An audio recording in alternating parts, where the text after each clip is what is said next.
students, welcome to our chapter 6, which is all about enzymes, and lab 7, which is about diffusion and osmosis recap video. Let's get started. So the first thing to know from our chapter on enzymes is that we are really dealing with chemical reactions and how we can speed them up. So if we're looking at all of the chemical reactions that are taking place in a cell, we call that metabolism. And if we are looking at these chemical reactions, we need some starting materials. We'll call them reactants, and we combine them or we can break them apart and we will get our product. So I like to kind of think of this as like peanut butter and jelly, and I stick it together to make a peanut butter and jelly sandwich. My reactants are the peanut butter and jelly, and my product is the whole sandwich. When we're looking at a cell, they're not using peanut butter and jelly. They are requiring energy to be made. And for cells, that is a molecule called ATP or adenosine triphosphate. And it's a modified nucleotide with 3 phosphoruses and our sugar and adenine base. And ATP is made and then used as energy, sort of destroyed, and then put back together. And we call that the ATP cycle. So we're going to start here at the very top of this circle where we have ATP. But it is unstable because it has those 3 phosphoruses stuck together and they all have a negative charge to them. So they want to spread apart. That's exactly what's going to happen. This third phosphorus is going to break off and release energy that we can then use to do other types of chemical reactions. What we're left with when this third phosphate group breaks away is adenosine diphosphate. Di meaning 2. So now there are 2 phosphates connected and this third one just hanging around. We're going to put some energy in. There is an enzyme called ATP synthase that will stick that phosphate back on. And now we're back to adenosine triphosphate. At any point in time in your body, you've got about 10 to 15 seconds worth of ATP. Otherwise, your body has to keep constantly make and use that ATP. In order to make and use that ATP, oftentimes we need an enzyme. Enzymes are proteins that catalyze or speed up chemical reactions. They react with what are called substrates. That's just another word for a reactant. It's my peanut butter and jelly from the previous example. Our substrates fit into a place called the active site. The enzyme will change shape just slightly.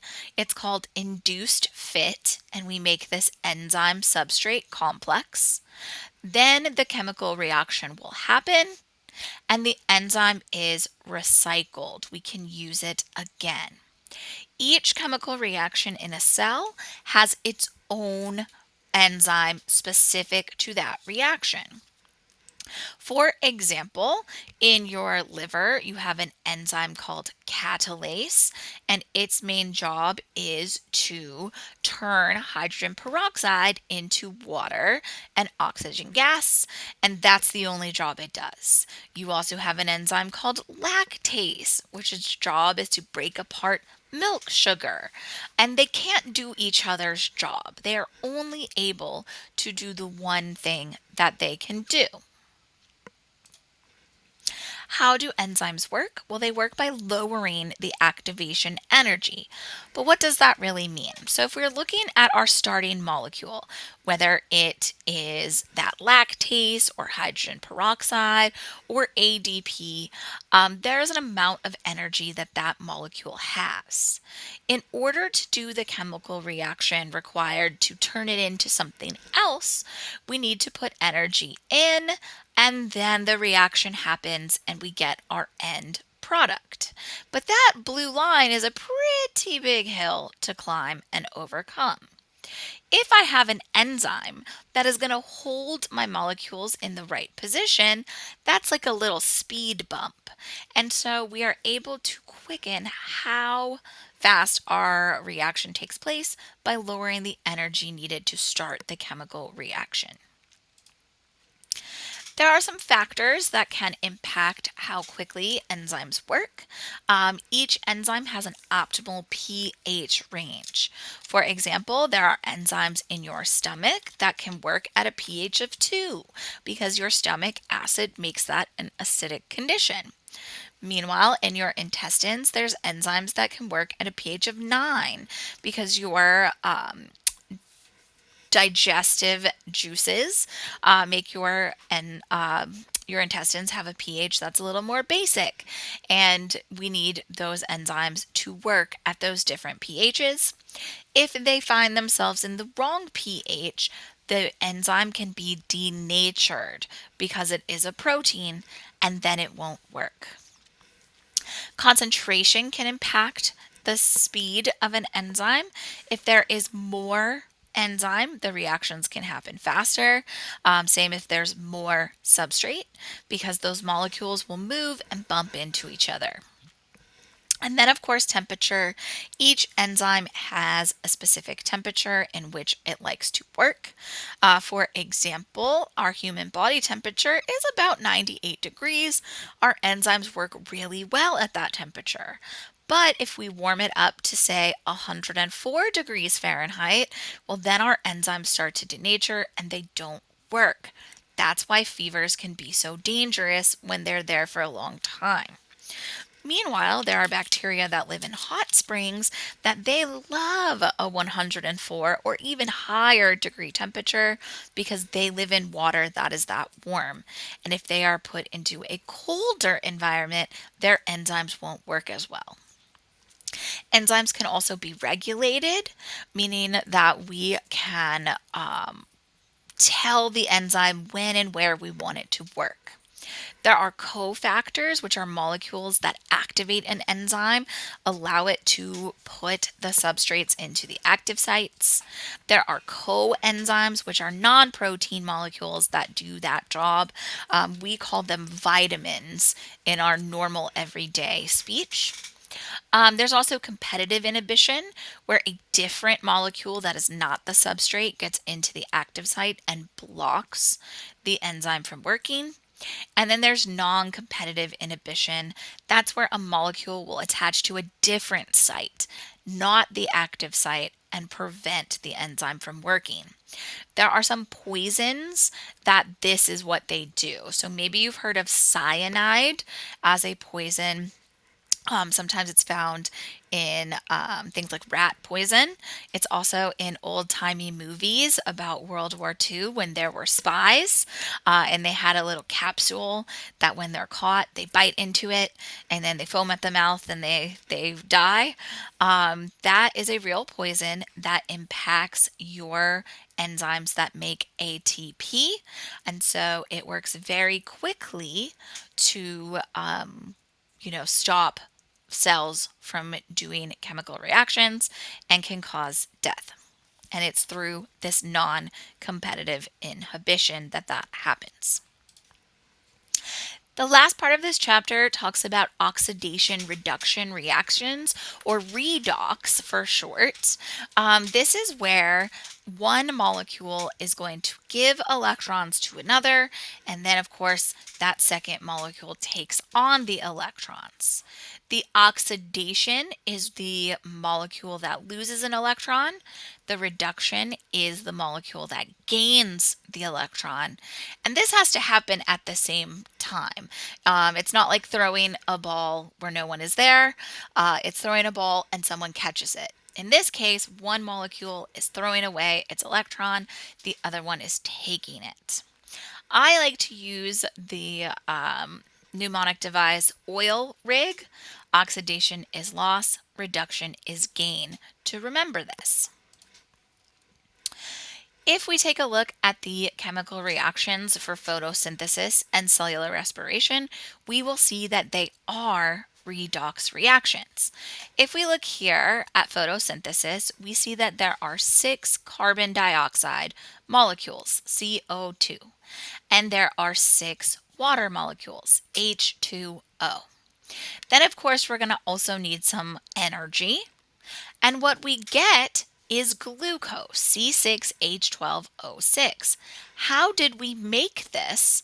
Well, the hydrogens that are in water are pulled off and given to carbon dioxide. And we said reduction is gain. So our carbon dioxide is reduced. Our water is oxidized. We're taking away those hydrogens and then we give them to carbon dioxide. We make glucose and we make oxygen.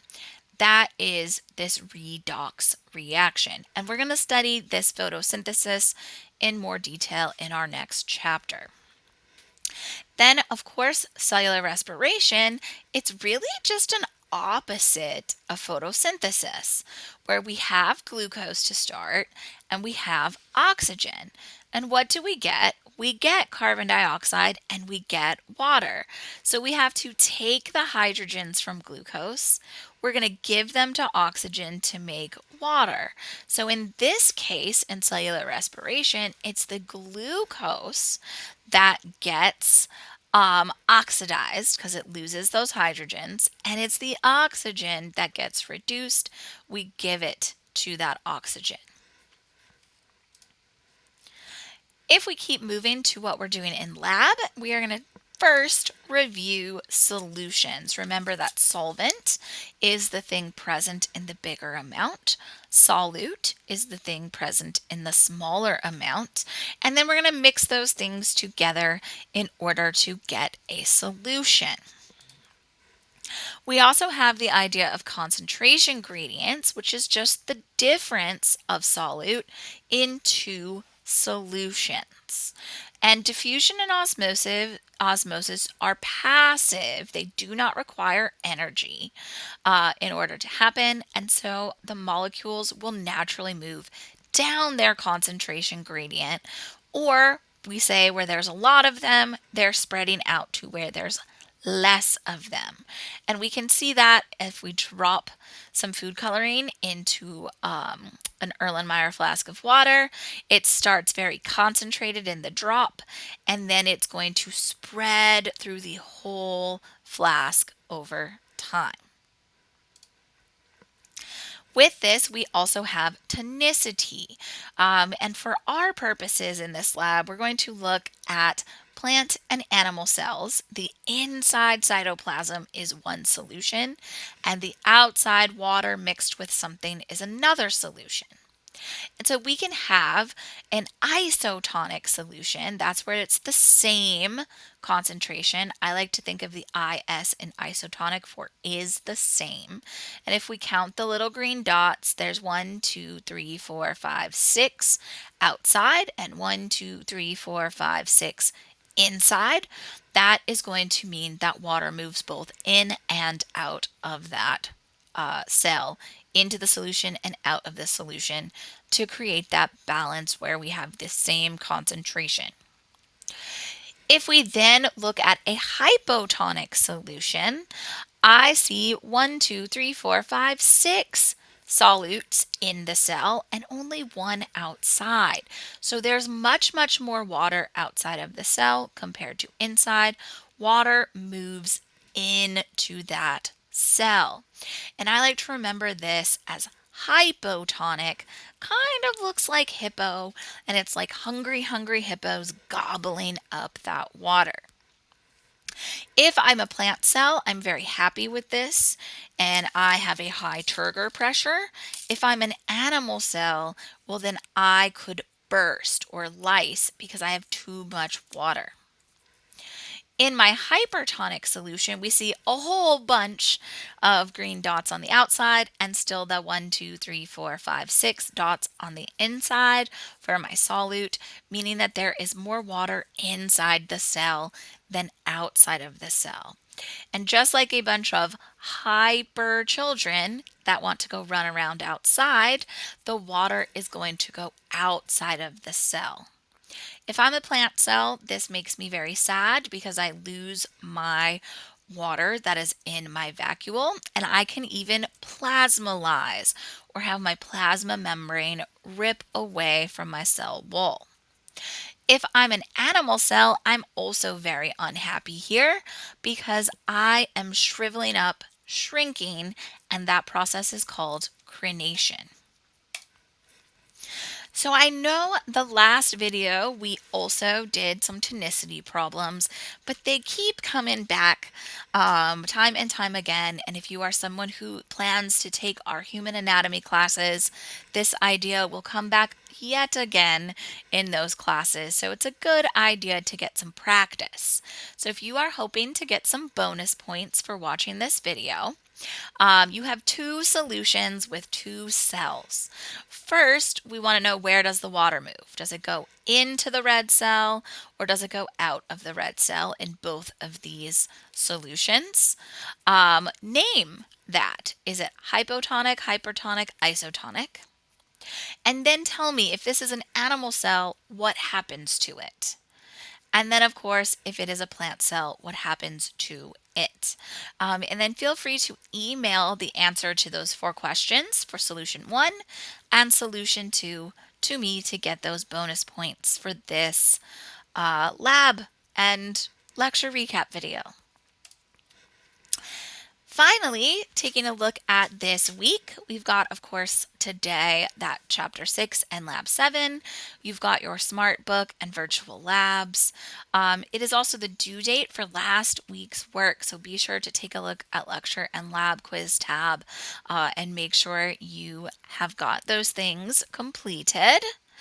Then on Wednesday, you can keep on working on Chapter 6 and Lab 7 and those SmartBook and virtual lab modules and any quizzes or any work that you need to complete. Thursday will be a review for exam 2. I highly recommend the McGraw-Hill test prep that is linked in our unit work on the D2L. And then, of course, our Friday, Saturday, Sunday, those are our condiment days where you can catch up, must do the work from this week, and may work ahead on Unit 3. As always, if you have any questions or concerns, please reach out. Otherwise, have a wonderful day and thanks for watching.